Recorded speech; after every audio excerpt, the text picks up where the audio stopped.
எதனால கோயில்ல கொடுக்குற புளிசாதம் மட்டும் இவ்வளவு டேஸ்டா இருக்குன்னே தெரியலங்க. ரீசெண்டா பாத்தீங்கன்னா சிவன் ராத்திரி கொண்டாடலாம் அப்படின்னு சொல்லிட்டு கொத்தமங்கலம் அங்காளம்மன் கோயிலுக்கு தான் வந்தேன்.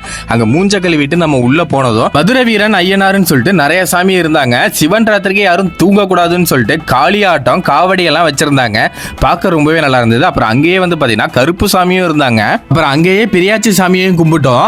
அப்புறம் இந்த ஐயா தான் பாத்தீங்கன்னா பல வருஷமா அங்க இருக்காங்க. வருஷம் இந்த கொத்தமங்கலத்துல சிவன் ராத்திரி மட்டும் ரொம்பவே இந்த கோயில சூப்பரா நடக்குது. அப்புறம் அங்கேயே பாத்தீங்கன்னா மதியானத்துல இருந்து அன்னதானம் ஸ்டார்ட் ஆயிடும். நைட் வந்து பாத்தீங்கன்னா புளி சாதமும் தயிர் சாதமும் கொடுத்தாங்க. சாப்பிட ரொம்பவே சூப்பரா இருந்தது. அங்க குழந்தைங்க முத கொண்டு என்ஜாய் பண்ணிட்டு இருந்தாங்க. அப்பதான் எனக்கு பசிக்க ஆரம்பிச்சிட்டு அதனால பஜ்ஜி சாப்பிடலாம்னு சொல்லி சாப்பிட்டுட்டு இருந்தேன். அப்பதான் ஒரு பையன் நான் உங்க ஃபாலோவர்னா சரி அப்ப நீயே காசை கொடுத்துருன்னு சொல்லிட்டு அவன் தலையில பில்ல கட்டியாச்சு.